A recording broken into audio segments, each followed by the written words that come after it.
Hello and welcome back to Fantasy Turf War, the coolest fantasy football league on the planet.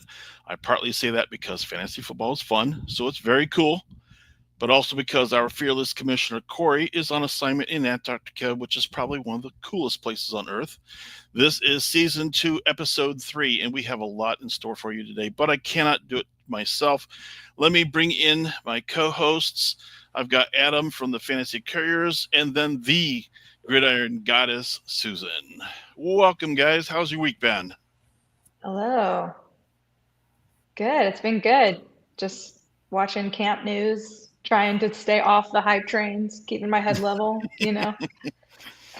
All true. All true. How's your week been, Adam? Anything exciting going on? It's been good. It has been good. I realized I had an echo in my background. I was trying to watch this as well. Sorry about that, guys. So it's been a good week. I'm getting excited for football, but not too excited. You said about the hype train, so we're trying to make sure that we calm those trains. I'm hanging out in the caboose, just sort of seeing what's going on because I'm got like a couple redrafts to go, and now most of my teams at this point are dynasty and one, so I'm just floating and watching my rookies and getting excited. But we'll talk about that a little later today. That's gonna be sort of the crux of our show, actually. I like Yeah. I like not chasing the hype train, but at the same time, I call it being prepared. So kind of listen to all sources and then take what you need out of it. But no high too high, no low too low. This is the hype train we get from the That's right. from the gallery. So uh, thanks everybody for being with us. We are streaming live on a number of platforms at this point in time. Um, we haven't done the official intros, so let's start off with that. Adam, please introduce yourself. I'm Adam Dove. I am one of the co-hosts of the Fantasy Couriers podcast, and I'm just excited to be here year 2 Fantasy Turf Wars. It's just a fun night. We got off the air last week, and all three of us were super hyped. Like, that was so much fun. Let's do it again. If we could do back-to-back shows, we just don't know if it will last. If we could go for that, I was getting tired too, but But fantasycouriers.com. It was fun. And Susan, the Gridiron Goddess. Yes. Hello. I'm Susan, the Gridiron Goddess, over on Instagram. That's my main platform. My goal is to teach new fantasy footballs players how to play the game, with the little stuff that you need that isn't necessarily all about players. So let me tell you what a sleeper is. Let me tell you what a bust is. Those types of things.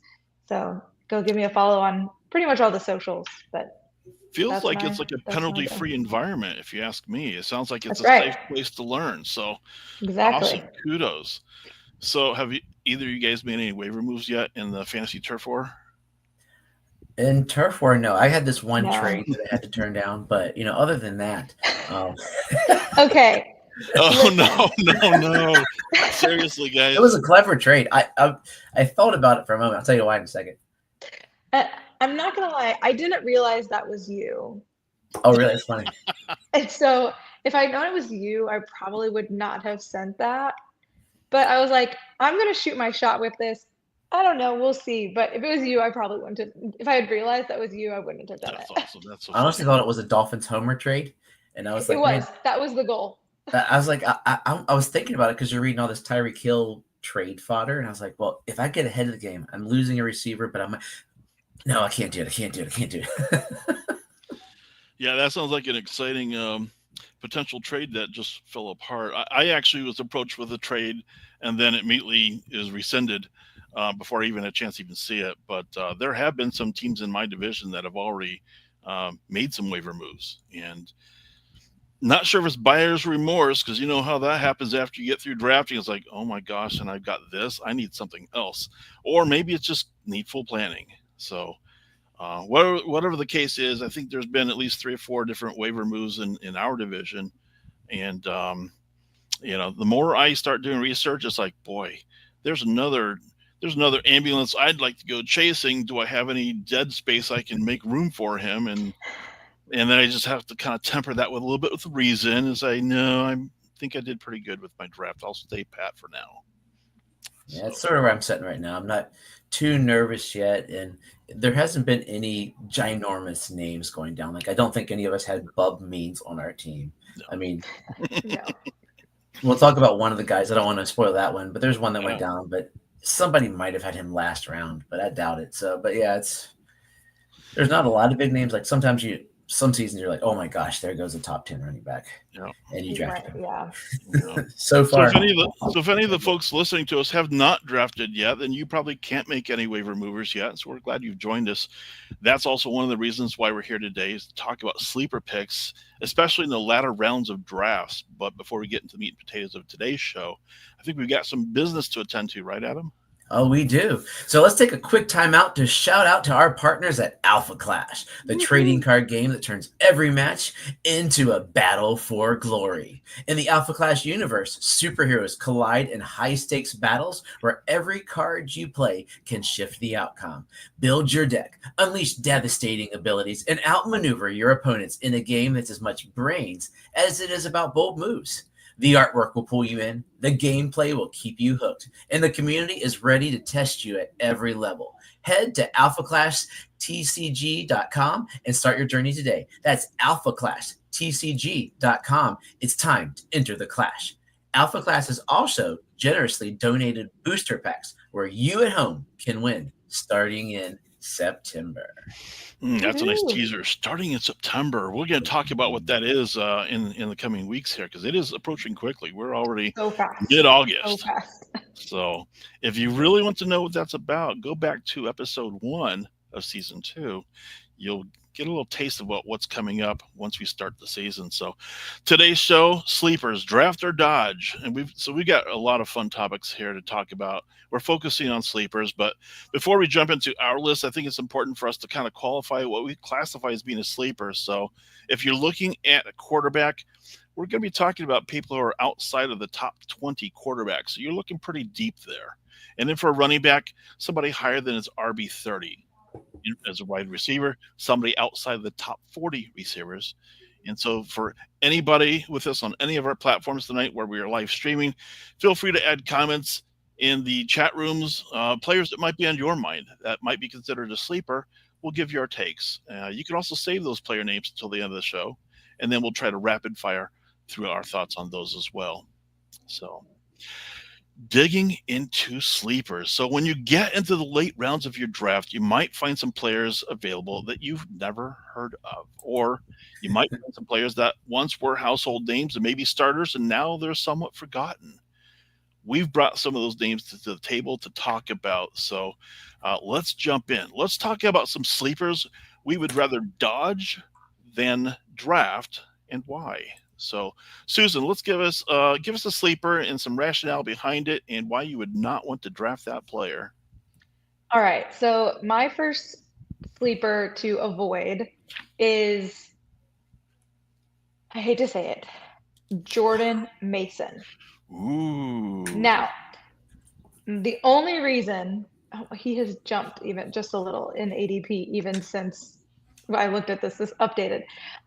My biggest reason for avoiding Jordan Mason is his ADP.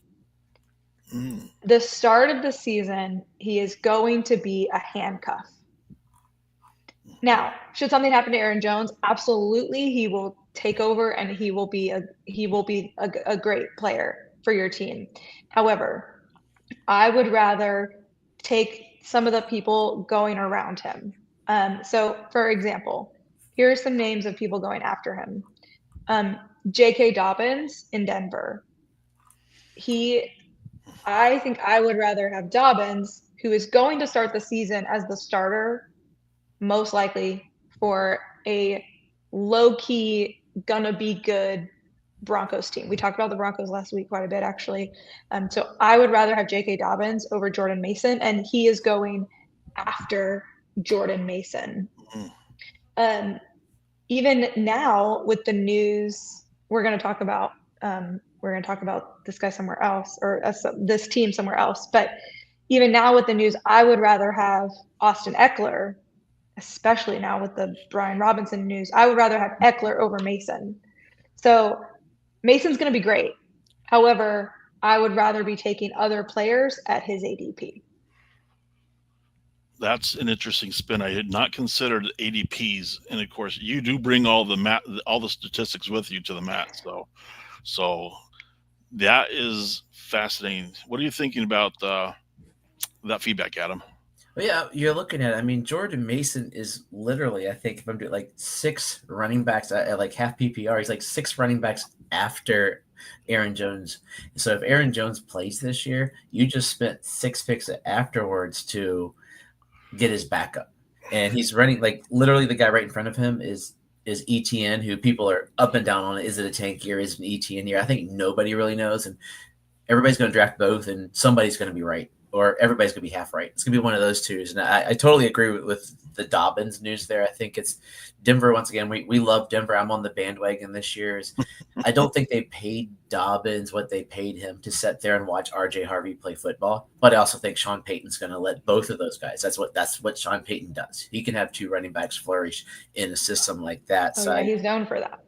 and sneakily there, I didn't even mention him anywhere, and I might be the only person on earth. Javonte Williams has been quiet in camp. Blue's a little hurt. Javonte Williams could be is currently the starter for Dallas. He's a starting running back taken after Jordan Mason, who might not see the field. And then when you look at the receivers going in that area, Mason's going like 98, 99. Ricky Pearsall overall is at 93. The value there to get Ricky Pearsall at 93, 3 picks before that, to taking a running back handcuff, his ADP does not make sense to me. Yeah, I like that spin on it completely. You're looking at potential starters that you know are going to be getting the ball versus the handcuff. Love the take on that. Adam, what sleeper do you have on your list that you would like us to consider to avoid? Well, I went with a group of sleepers. I was looking at people after to avoid, and I was like, man, if it's a sleeper I don't like, there's a lot of those. And I said, I'm looking at the entire Green Bay Packers receiver room, every single one of them. Because there's hurt a lot of people's feelings. But there's nothing you can do to be right. There's people that are on each of these players' trains.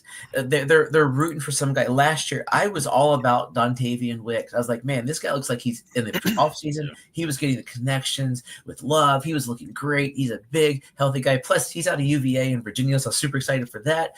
And then he did nothing, period. No one really did anything. It was like it's like a group of wide receiver threes. Everybody's excited for. We're looking at our boy Jaden Reed, who's supposed to be, Deebo Samuel 2.0, but like a lot smaller. And he's a gadget guy. Gadget guys you don't want to depend on taking them as a sleeper late in your draft. And then we have the golden child. That was an unintentional pun that worked out really well.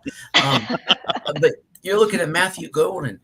And I made a joke before we started recording. He was drafted 23rd overall in the draft and did not catch more than 58 balls a season in college or ever get over 1,000 yards. He had 9 touchdowns his junior year. I guess it would be his junior year. And that's what gets you drafted in the first round, whereas some guys have had these illustrious careers, but because they didn't go to Texas, I guess Green Bay saw something they liked in him. But I've learned that if you have too much of something, that means you have a whole lot of nothing.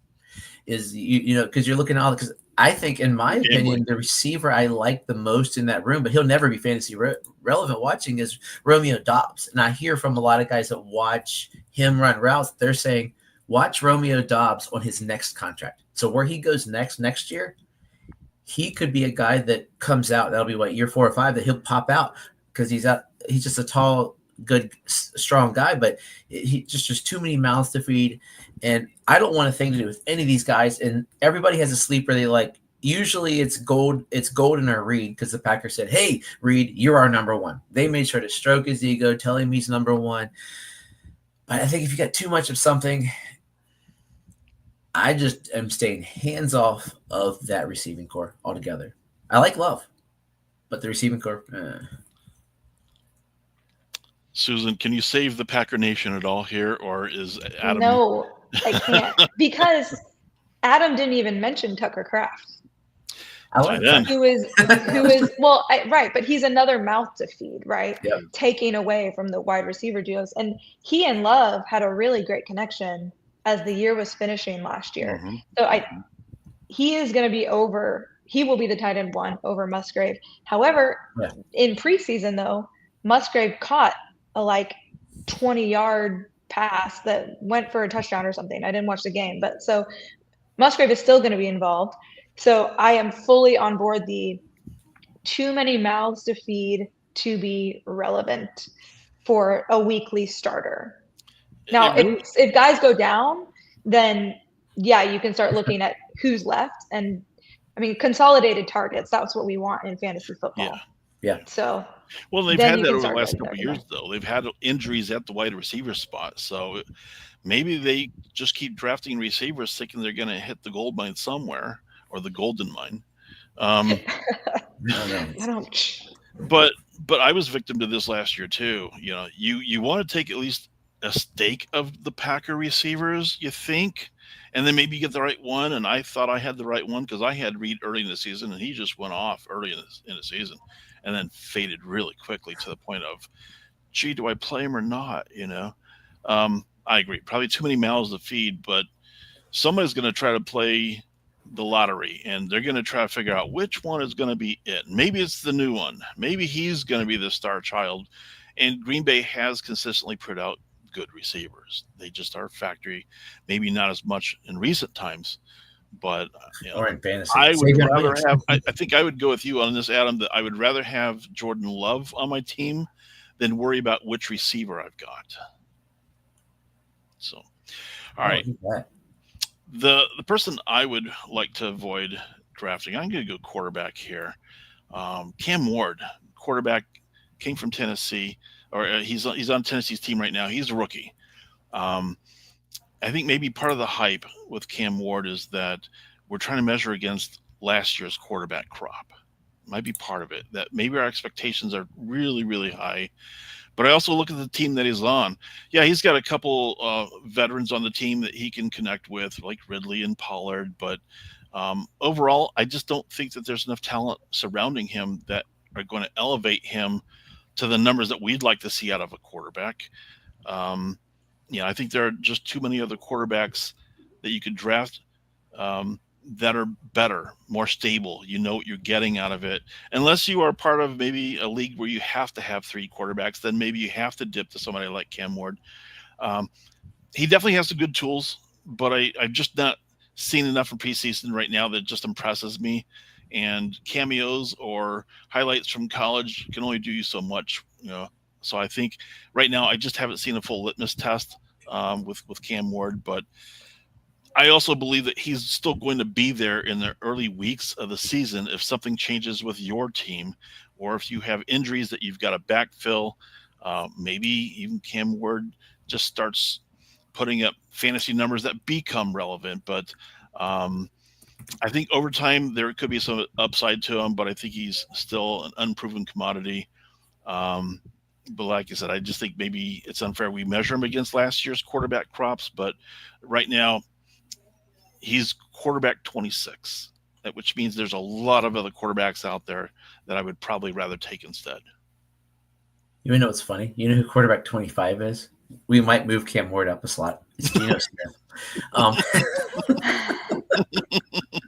Just made me giggle. I want to hear Susan. I'll let Susan go first. I went first last time. I totally understand that. So looking at the ADP for quarterbacks, right? So Tua and Stafford. I'm using the Fantasy Pros ADP.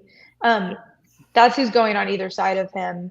Mm-hmm. And obviously with the Stafford injury, there's question marks there, but I would rather have Stafford if we figure out what's going on, just because, again, like you're saying, the question marks are going to be there.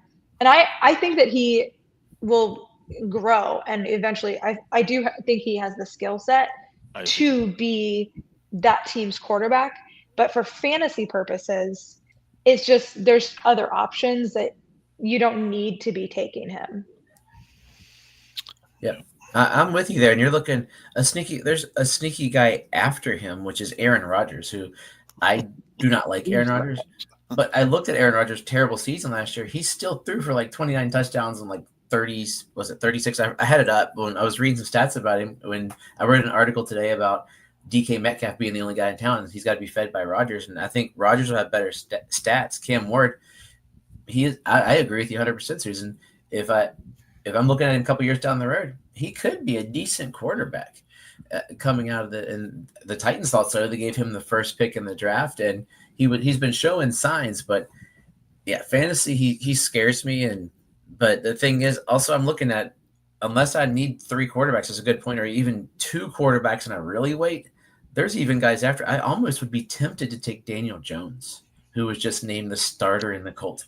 And has a rushing floor. Yes. And has a rushing floor. He has a rushing floor. And 2 receivers. Like, he's got 2 decent receivers and a really good running back, whereas Cam Ward's going to be throwing to Calvin Ridley. Hopefully Chig, because I love Chig's athletic ability, but he's not done great at football so far. We've been excited for him, and Pollard is there, and we'll see if Spears is healthy, but the weapons are there for Daniel Jones to be successful. And I just, there's some guys that Cam Ward would be like the last guy I might get just because of fear, and everybody's gonna say, well, maybe he runs, but realistically, last year he only ran for 204 yards in an entire college football season. That's like 20 yards a game, so it's not going to make him a running quarterback all of a sudden. That's not going to happen. Mm-hmm. Yeah, I think he does have upside, and it's not to take away from his abilities. I think it's there, but you have to be a part of a system that's going to foster an environment around you that you can grow, that you are going to be supported by the cast around you. So again, Dynasty League might be a different story. I would say, yeah, you could probably take him out of Dynasty League for a stash for a while, but don't expect any great things in the early part of the season, I don't believe. So 100%. All righty. All right. Okay, let's move on. Let's tease the audience a little bit with some sleepers that we do want to shed some light on. Maybe some people haven't heard of these guys yet, but I think there are some names and some rumblings in the background. Adam, help me out. Give me a sleeper pick you would love to draft. Oh, I love this guy, and I was excited. If you see our girl Sharon, she's connected with both of us. Actually, posted it on here. My guy, you all might know him as Ja'Cory Croskett-Merritt, but I know him as Bill. He's going by Bill now. I had my buddy said Bill. I'm like, what in the heck? And I went and looked up. He watched the TV show Little Bill, a Bill Cosby cartoon back in the day, and his family called him Bill. So he's like, when I'm on TV. I wondered what that story was. That's funny. Okay, good to know. I'd never heard until today. I must be behind on his Bill name. I've been watching his stats and watching like his as it comes through, and being up here, we're like 45 minutes from DC. So I'm hearing about him, and one of my wife's a guy she grew up with. His name is Grant Paulson, works for a radio station up here. Posted something about him that was on my sleeper. I'm like, I know that guy. But this guy, if you haven't, we were talking about Brian Robinson earlier, and you mentioned Austin Eckler. I even saw some rumblings that Eckler might be on the trading block as well. Oh, I hadn't seen that. They were looping him into one of the articles, like Robinson. They said he might even get cut. And a lot of what I've seen up here has said that it's because of this kid. It's because of this rookie who was in college for over half a decade. He had 6 years in college. I had his college. He had his last year that was productive was 2 years ago in 2023. He had 189 rushes for 1,109 yards and 17 touchdowns. He was murdering it at New Mexico. And then he went to Arizona and he played one game because this whole eligibility snafu, and he ran with a jersey swap or something. It's some of the silly stuff that they can get paid millions of dollars, but something like this causes a fiasco. But the dude ran 13 times for 106 yards in his only game last year. So he slips all the way down to the 7th round, falls to DC, who has this young new hotness of quarterback. Their receiving core could be questionable if Scary Terry decides to play football. That might be a problem, but he's tearing up the field. He came out yesterday looking hot. I mean, even Chris Roderick, all the running backs are looking good, and apparently the new regime doesn't want the other guys. So when you get a new regime, he's got the bonus going on there that he could be. The only knock on him always is that he's older. So, I mean, he was born in 2001, making him 24 years old at this point, which is an old for starting. But when you're in college for 6 years, he fell into, that's going to happen. It took him some years to kick in. But all he did the last 2 years he played was be productive. And he's being so productive that he's pushing a starting running back out of the team that he could become the Brian Robinson, maybe the keep around Eckler to give him some. I think Eckler would be an awesome mentor for him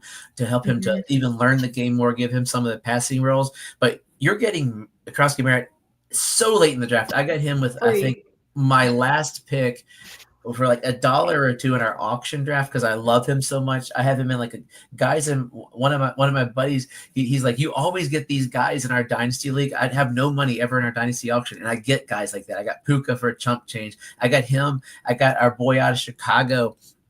And I got who'd I get? I got a couple of it, but I get people for like a dime a dozen, and one guy every year. This is my guy this year. I've been on this train since May.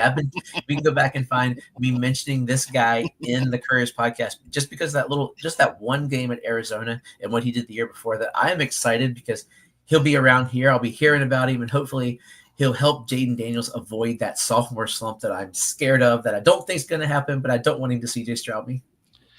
I can feel the excitement in Adam's voice. Could you, Susan? Is it warm? Oh yeah, it's palpable. I love this kid, man. Yeah, unfortunately, I think his preseason performance might push his ADP up a little more than we want it to. But right now he's at 50, but Brad Robinson's still above. So I think all of us fantasy pros guys got to go in and figure out because they haven't cut Robinson. For all we know, Robinson could start week 1, and all I said right now was garbage. And Bill's ADP has been moving, and I think it is because some of the news makes a lot of the ADPs very, very volatile. And so you're getting some of the hype. As we were talking last week about hype, now we're seeing it translate into ADPs that have some real tangible meaning. So is it going to be Bill Krosky Merritt? Is it going to be Chris Rodriguez? Are they still have Eckler on the list of running backs? And so to me, I just don't know where they plan on going with this. I know that they're in love with the new guy, but you mentioned the point about not having receivers necessarily, or having that receiver core shored up to give Daniels the benefit of having the lanes to throw, which could open up the running back lanes. And so where would you take him, Adam? In what rounds would you be looking for him to still be there? At this point, I'm probably not getting him because everybody's taking him so early. Yeah. But when I did some of my other drafts, where would I take him? It's so draft dependent. Towards the end of the draft, if I've got everything filled and once I start to those flyer rounds, what do we do? 15, most leagues are about 15 to 18, somewhere in there. Yeah. I mean, 13, 14, those are the guys that you know that week 1 come waivers, you're probably dropping them anyway. They're like, hey, I like that guy. He's a flyer. He could drop. More than likely, I'm waiting till the end because there's still that Brian Robinson thing. There's still that. But if it comes down to, I might draft him right now. In some leagues, like I did in the Turf War, I don't draft that kicker or defense. If I got a kicker or defense in a league, because I can stream those, he could be filling that hole, and then it turns out Brian Robinson starts, and boom, I can replace him. So I'm not going crazy and drafting him in the 8th round, but I'm still looking. It'd be in the teens round somewhere, and depend how the board's flowing, where my team is. If I went all receivers, I might toss a dart a smidge sooner than I should because the prospects are there. So I'm looking at the ADPs, and right now this is Austin Eckler going 131 overall. So that's the end of the 11th round if you're in a 12-team league, right? So around there is where Garendo, Ford, Chubb, Braylon Allen, who someone had a comment about, which I'll get to in a second. He's a Courier fan. Ray Davis, Trey Benson, Dowdle, Algier, Sampson. I would be willing, Roshan, I would be willing in here to be taking him over these guys. So for me, that's 12 or 13 that I'm definitely willing. Maybe 11 if I'm wanting to jump on it. By then your starters are done. You're filling out depth. So yeah. Agree. Now, between Eckler and Rodriguez and Krosky Merritt, where would you throw your darts at? If you had to pick, where would you throw if you had one? I'm still taking Eckler. And Adam? You know where I'm going. I know you're going. I know where I don't want to risk it on the old guy. I would never. Eckler was that guy that was so good, but he was Aaron Jones before Aaron Jones for me. I was like, Eckler's good. Wow. I don't know if I ever had Eckler on my team, but I think 3 of them Chris Rodriguez looked really good too, but he also broke off an incredibly long run the other night. So it's hard to. I mean, maybe it ends up being a total disaster backfield. Everybody that's left is playing a third of the game, and then nobody's worth anything. I had Eckler on 2 of my league championships one season. Oh, that you killed it. You had to love the guy because he was the workhorse. He finally got his opportunity. Then he went to Washington. I just felt like he was underused, underappreciated at Washington, and maybe still is. This might be an opportunity for him. I don't know. It's going to be interesting to see where this whole conversation leads over the next week to see where Washington's utilization is going to lead them. And maybe they end up turning into more of that committee situation than picking the 1A, 1B kind of formula. He's 30 this year, so that's always the fear with him. I mean, he doesn't have the mileage that a lot of 30-year-old running backs have, and being sort of the roles he played. And I will give J.J. Wang a shout out. He was an Austin Eckler truther. He was all about some Eckler all those years. That was his boy. Cohort and Fantasy Couriers, J.J. Wang. J.J. Wang. He's in bed too, like my wife and kids. He's an old man. All right, let's move on. Susan, you've got an interesting proposition here. Talk to us. All right. So my undrafted, I'm just going to say some, not undrafted, but I'm just going to say some facts. Okay? Maybe. Of the 2 starting wide receivers, I guess 3 starting wide receivers, one is on the pup. One just got injured. First round rookie was drafted. My person's a first round rookie. Some people had him graded should have had him graded as the number 1 rookie in the draft over Tet McMillan and Matthew Golden. Knowing all of that, you're like, well, that sounds really awesome. Here's the path. That path is for Emeka Egbuka of the Buccaneers. You may not know his name, but you're going to. Chris Godwin, who started the season on fire last year across the field from Evans, is on the pup. We don't know when he's getting back. There's questions there. Jalen McMillan, who took Godwin's place and was doing a good job. He was getting the work. He was developing the rapport with Baker. Also went down to an injury. The question is, how long is that going to be? Baker Mayfield, there's a quote. He's been doing press, right? The start of the season, they're doing press. Baker Mayfield says that Emeka Egbuka has the skills and ability to be a top receiver in the league. He compared him to the sun god, to Amon-Ra. So, wow, that's high praise. There is, and one of the things he said, there are a lot of guys who have the physical talent. He says Emeka is smart.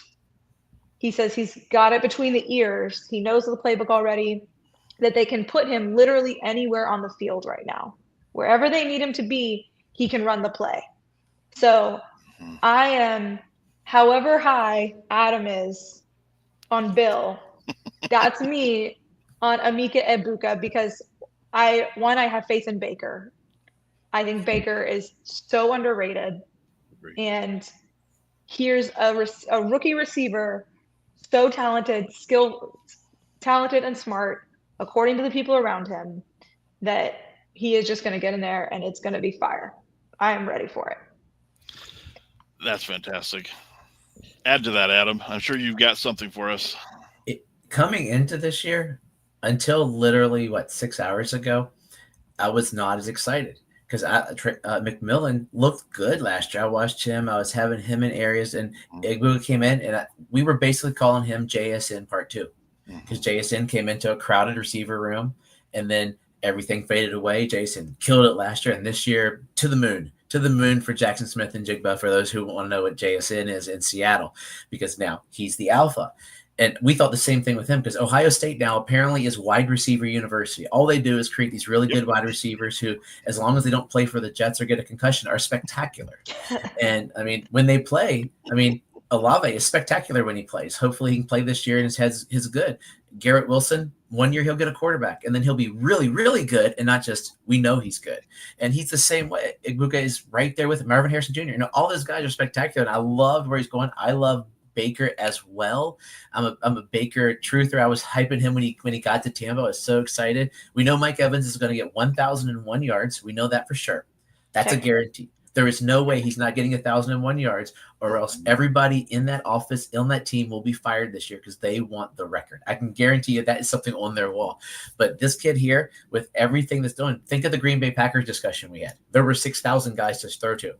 If the Green Bay Packers went down to Matthew Golden and Romeo Doubs, we'd be talking about one of these guys as a sleeper because they're down there. And yeah, I love the situation. Tampa's a good team, and the hype train. I hadn't heard a lot of the hype you were talking about, but I love hearing that for another Ohio State receiver. So I like the sleeper. I sadly don't have any of him yet, but I got a couple more drafts coming up, so I might have to send you a message. Guess what? Guess who I got, Susan? And I'll be all excited. I got both of our guys and no Green Bay receivers. Wowzers.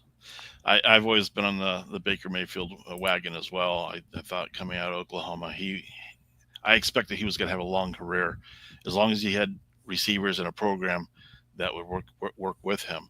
And when he went to Tampa, I was really excited about that.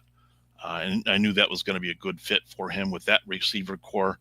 Evans, like you said, he's going to get his yards. He's going to get his touchdowns and catches. Check that box off. And then through the course of last year, it just felt like it was a bit of a carousel to figure out, well, who's going to be able to step up. I also had part of that McMillan train as well, and he carried me for a few weeks when I needed him most. This is not a surprise why they went out and drafted Emeka Egbuka. It's not a surprise. They needed somebody that they felt was going to be reliable, that somebody who had that presence. And I think all signs point upward for this kid. I'm really excited to see just where he can go, especially with Baker at the helm. And I can easily see him being easily the wide receiver 2 for this year. But then as the twilight starts setting in for Evans, this is going to be your alpha dog for a while. Oh, yeah. He was drafted to replace Evans. I think Evans is ready to be done, and he signed this final 1-year contract. Egbuka is his replacement, and you're going to see it. And I don't think you wouldn't have seen it if this injury, he was probably going to be sitting, but the path has just opened up for him. It's there. So, and a lot of times path is the opportunity if you take it. I mean, sometimes you don't get the opportunities, and all of a sudden that door opens up. And when it does, you've got to run to it. And I think he has. I think he will. And it's not just a matter of where did you get drafted on the NFL team, but what opportunities are you going to have when you get there? What kind of program do you have? And I think he's got all stars pointing upwards. This kid can really shine. All right, let me toss out a guy. I'm sure you guys have heard of this, even with our guests on the chat rooms. And yeah, Brad. Part of the segue is somebody posted in here. Braylon Allen going to take over the RB1 role, and that is my sleeper pick. We're talking about Braylon Allen. He is the running back for the Jets, Jets, Jets. There you could start seeing this happening last year. And I've always been a Breece Hall fan. I've liked him, but then he got hurt, and so I think then let's try a Detroit playbook by getting a 1A, 1B, and so that's why I think they end up getting Braylon Allen. If you're looking at pros and cons between Braylon Allen and Breece Hall, you're looking obviously Allen is older, but Braylon Allen's going to get the goal line work, and so if you're looking at it from that, just by sniping touchdowns alone, he's going to be worth drafting. Right now, they also say in the Jets office that Breece Hall's starting to struggle a little bit, and it was time for maybe to think about changing RB1, RB2. Just like the comment in our chat room had posted. That news just came out today that they were considering kind of switching the role and making Braylon Allen the RB1. And Breece Hall still a valuable piece of the equation, but starting to let Braylon have the reins of that offense. Breece's contract comes up soon, so that might make Brees Hall partly some trade bait or maybe expendable at the end of the season. And that gives more credence about why not get Braylon Allen into the primary backfield sooner than later. The things that would hold me back if I were looking at drafting is that he's a Jet. And look at the offense. I mean, then you've got Justin Fields. Okay. Mixed reviews early in the preseason. Of course, it's just preseason, but you also have to think that with Fields' repertoire, he also could snipe some touchdowns by running. But I think when it comes down to it, I think Fields is probably going to be coached to not run as much, rely on the receivers, rely on the running back cores. They underutilized them last year under Aaron Rodgers. I think they've learned something from that. My recommendation here, if you're listening for a sleeper to draft, don't be shy about going after Braylon Allen. I think he's going to produce better than you expect, and I think he's going to put up some decent fantasy numbers. And certainly if you are looking at a dynasty league or a keeper league, this is somebody you might be able to sneak in and pick him up when other people are still thinking that the Jets are inept, or maybe that they think Brees Hall is still the game in town. So that would be my take, sleeper, that I would definitely draft if I had him if I had opportunity to do so. ADP in most boards, you're in the 40s right now for running back numbers. So RB 46, I think, is where I saw him earlier today. It does put him pretty well down in the draft, relatively speaking. But again, with news like we hear about Krosky Merritt, about change of the guard perhaps in Washington, you're going to start seeing a lot of the ADPs change quite a bit over the next week or so. So keep that in mind if you're looking to draft. Just be cognizant of where things are at and how quickly things can move. Are you guys Braylon Allen fans or not? I am afraid of that backfield. Yes, we're going to disagree. I don't know. Brees Hall is so. I think he was ruined by the Jets. Like if I'm just being honest, he was ruined by the Jets. This is a contract year for him. It is. He is playing for his next season, so I think he is going to be loud and going to be squeaky wheel about getting the ball, so that he has something to show for it. Now, I also think he is going to be a bust at his ADP. I think he's being drafted too high. Even at 14? Yeah, for Fantasy Pros right now, he's at 14, 31 overall. That is way too high, I think. I think that's going to be too high. So I think he could be a viable running back 2 for you, but for like low end running back 2. But I think that he's going to get his, because he's going to be squeaky wheel about being ready for his next contract. So that's going to play into Braylon Allen getting less. Fair enough.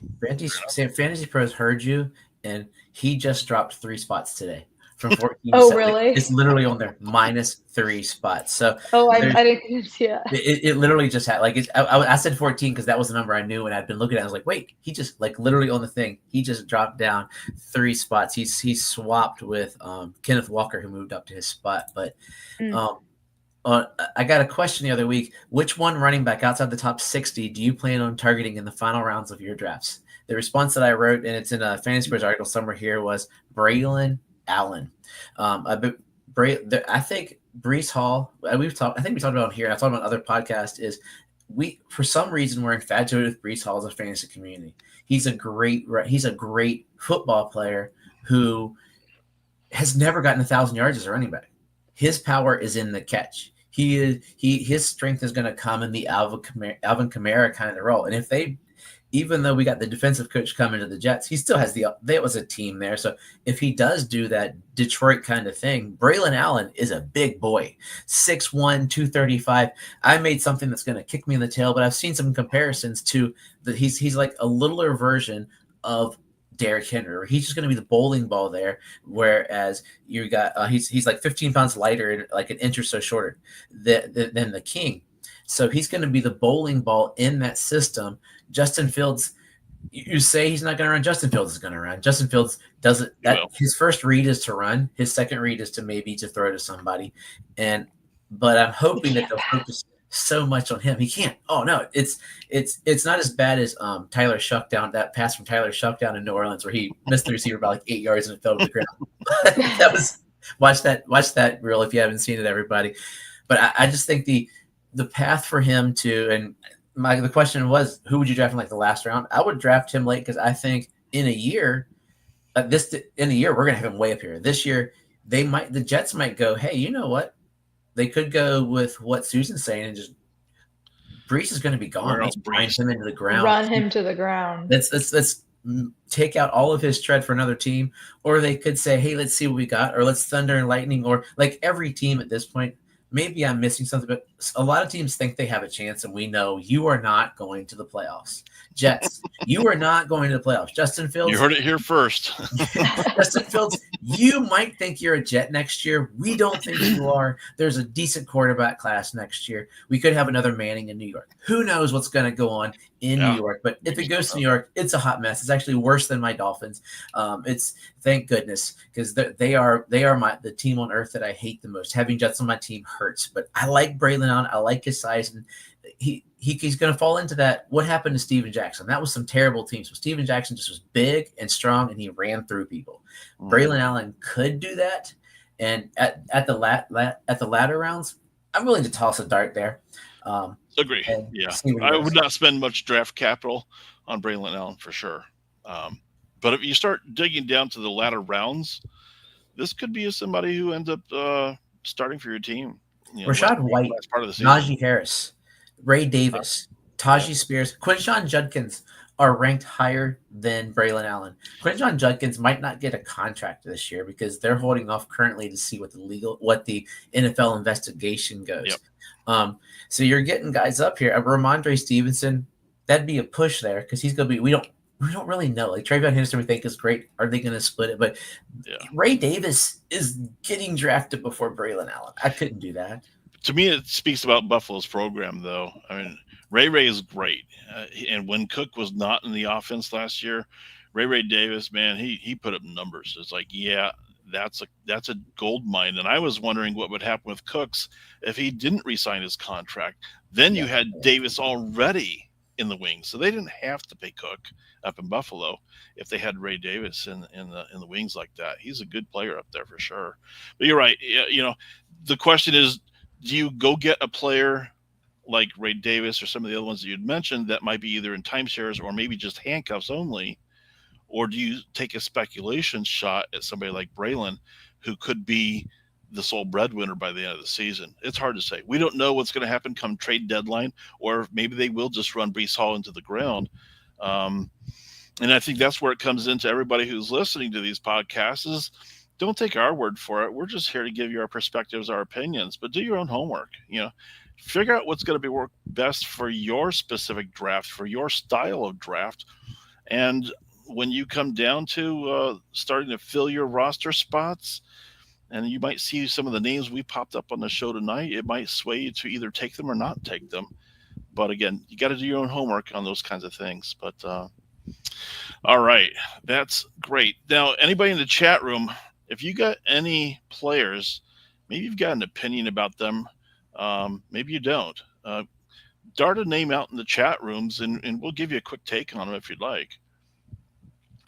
I would like to point out Sharon saying I'm a Packers fan and not drafting Packers receivers, which, by the way, Golden and Reed are going before Emeka Egbuka right now.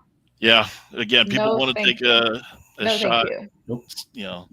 They just want to roll the dice and gamble with it. But again, give me Jordan Love over the receivers because there is no clear winner at this point that I can foresee. Yeah, I'd love for one of those guys just to step up that we say, oh, we've got the next Devontae Adams or something. But I have not seen that yet. Hopefully not this year. Devontae Adams' first year was nothing to write home about. That's true. Yeah, I traded him to my brother in Dynasty, and I regret that. I got Joe Mixon. Talk about buyer's remorse. You got Christian McCaffrey and Devontae Adams. Okay, wait. Yeah. Can we take a minute to talk about the Houston backfield? Oh my gosh. Oh, I Uh, almost went there with are you one of my takes on this stuff, but yeah, Sue, lead us off on this one. which you got to throw one on your team? Who's it going to be? You got to throw one. Okay, so here the options are that are so there's Mixon, there's Chubb, Chubb just got put Woody in the chat. Marks, Damian Pierce, basically, right? Like those are the four. I don't know I'm a Mixon owner in Dynasty, Yeah. and I'm just like, I don't know what to do. So I think, yeah, right. I I'm not think sure Houston's been forthright about what really is going on with Mixon quite yet. So they I brought think if in I'm Nick picking Chubb. one, it's Chubb. I thought about Chubb as well What? for some of my drafts. And then you hear somebody named like Woody Marks, like, well, that's an interesting name. Let's start looking at him and see what he's about. And they Yeah. say he could get some touches this year, and maybe some meaningful games or something, playing time. But I've also seen other comments like he could never be the bell cow. So, but again, do you have to be? Maybe, maybe not. But I think right now Yes. that Houston backfield's a mess. I was hoping that Damian Pierce was the guy when they drafted him. I thought, yeah, this is a good young kid. They've got a good system. He's a good running back. And then it didn't go anywhere. And then he brought in Mixon. It's like, well, there's a reason why they brought somebody in like Mixon, and he had some good games for sure. I'm I hearing wrote All I right. Mixon wrote to I as a wrote whole. to the playoffs last year, Mixon. But this year, Susan, I can't begin to tell you what that backfield even looks like. I'm not sure Houston knows. Yeah, it's gonna be. Yeah, Ugh. if I had I'm a one Woody guy, Marks guy. Get the pass catching guy if you can get any of them. Chubb, we're hoping he's healthy. We pray that every year. yes, But we do. Mixon as a whole, if you can get him super, super late, I know some guys that are drafting him thinking, hey, he might not start. But October, if Joe Mixon, if they're waiting for him to get healthy because he is older, maybe there's something that's going to sneak in and get us into the season. I'd love for any players not to get hurt like Mixon or Chubb, and we hope that they find their way back to the playing field, um, or wherever their destinations would be as quickly as safely as possible. Chubb, I don't think ever will return to the same form he had when he was in Cleveland. He had some incredible years up there, but I think his better years are probably behind him. Woody Marks comes into the conversation as a rookie. Okay, fresh legs, fresh perspective. Um, do you write him? He will be out there for any dynasty drafters coming up. He will be out there in those late rounds for sure, because not very many people have heard of Woody Marks.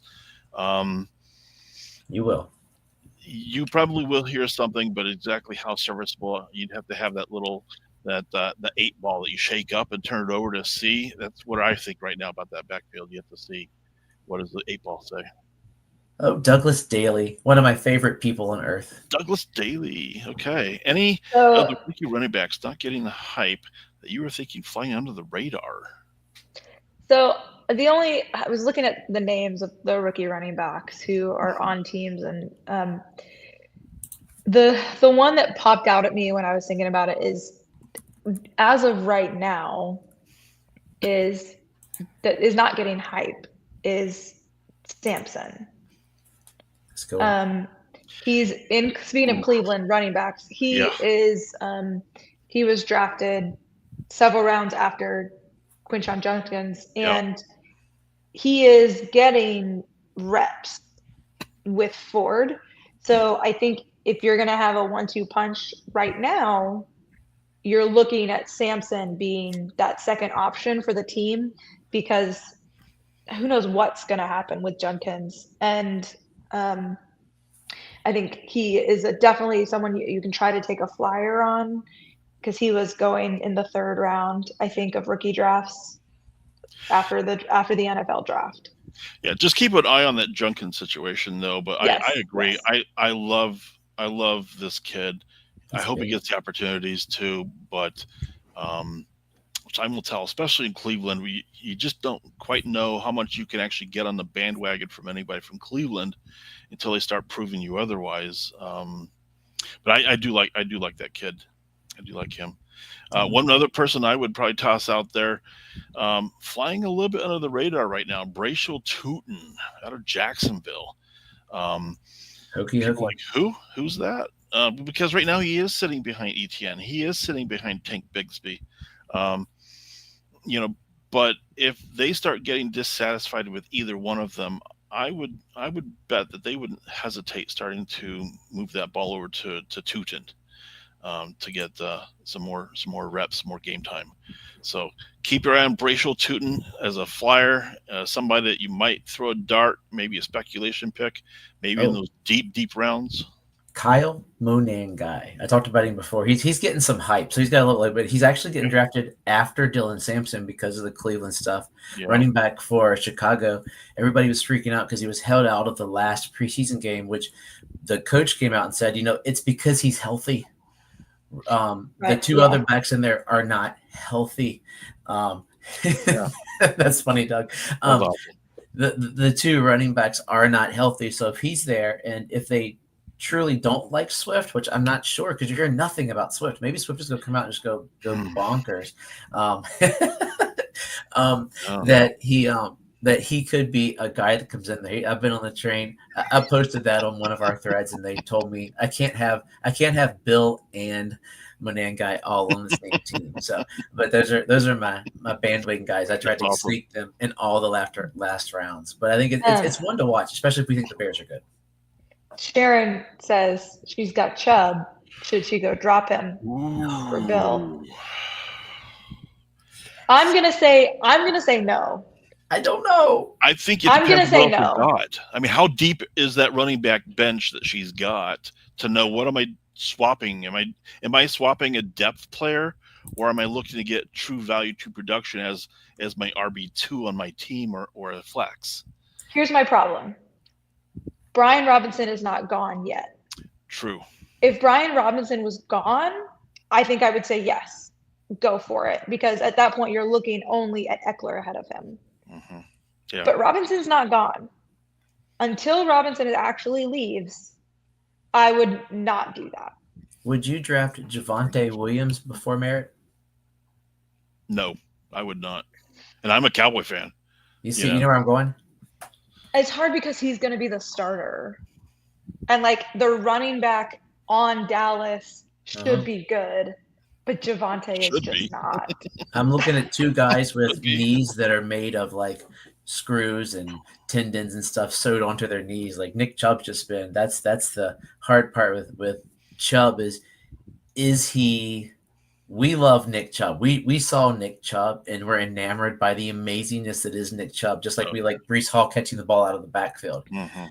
But is Nick Chubb going to be there? And yes, I don't think I could drop Nick Chubb for unless I want to, but I don't think I could yet because that's RB1 currently. Like that's what he is. D'Amico Ryan says he's looking good. I really want to, but And for me, that's why it comes down to what else do you have on your team that am I looking for Chubb to be my RB2 versus a flex? In that case, maybe I've got some other options to consider. drop your kicker for him. There you go. That's what And he then would do. if you get the regular season and Marks is the starter and Then you get your choice. Robinson gets traded, you pick up another kicker There you because go. Yeah, if you've got That's not a bad defenses or kickers on your teams right now, boom. drop them. Pick Take up a these position. waiver wire, these sleeper guys. Yeah. See what happens up until Thursday morning, basically, and go pick up somebody to put in those Arizona spots. Cardinals defense. Their first. If you're looking for a defense to stash, their first 5 weeks they are playing like the worst teams. Like it's an amazingly great schedule to start for an average defense to look really good. So if you're waiting, pick them up. They have a really good start, and they'll be there until everybody hears our podcast. Then they'll never be anywhere. Or our show, I guess. Well, thank you everybody for being on our show tonight, for chiming in the chat rooms. Much appreciated. We love the banter. We love the other thought process that goes on beyond us three. Adam, Susan, much appreciation for all the work that you guys have put in to make this a show tonight. That's going to do it for this week. So if anybody has felt like they've gotten value out of this show, make sure you hit that like button, subscribe, and share the show with everybody you know. And Susan, where can we find you? Instagram is my main platform. TikTok, the handles and my name right here at gridiron_goddess. Kara Bassett, Bears defense. We'll get this last question in before we hang it up. There you go, Kara. Quick take, guys. Bears defense. Only have if you no live in idea. Chicago. I have not paid attention to defenses at all because I'm still like my brain is still in dynasty keeper mode for the most part. I'd say part of So me says it's going to be a tough division with a lot of offensive power in that conference. But I wouldn't want to be on board of anybody from the Bears. That's just me because I don't like the Bears. Yeah, So I think I'm they'd going to be be- traded, guys. I'm going to be. Yeah, they'd be a streamer for me for sure. Yeah, and I think when it comes to like kickers and defenses, like we've talked about, you change them when you need to. Don't rely on that one team to be that golden goose for you for the season because it's probably not going to happen. Well, Adam? unless it's the 85 Bears. If it's the 85 Bears, she should keep them Oh, and never not those guys again. They had the 5th easiest schedule that year, Adam. Hey, Come on. and they lost to the greatest team in history. So you can listen to myself and JJ Wang anywhere you listen to podcasts, Fantasy Couriers. All of our links are on. We're gonna figure this out. There we go. Are on our. Susan's a genius, so I put our website on my thing. It's been there all night. FantasyCouriers.com. It's got links to all of our rankings. We are in the current doing our this week. Last week we did wide receiver rankings. Next week we're going to do tight end rankings to JJ Wang's chagrin. So each week we've done them. I'm posting our little. I learned how to use Canva, so I made it cool. We look professional with the little things we have. there you up. go, nice. And we're using Riverside, so we look even more a little professional on there. So we're getting it up there and going. We're getting ready for that. Then a bold prediction show is coming up. I do want to give one shout out to my lovely wife. Yeah, honey, I love you. So she's a big supporter.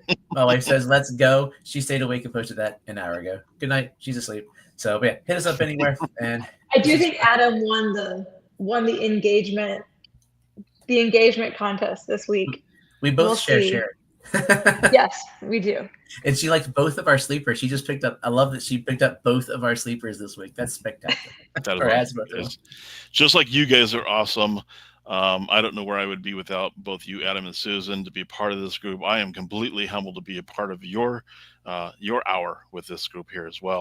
Of course, I am Cameron Bassett, supporting Shelter Dogs for Veterans, and you can find me here on Fantasy Turf War live every Tuesday.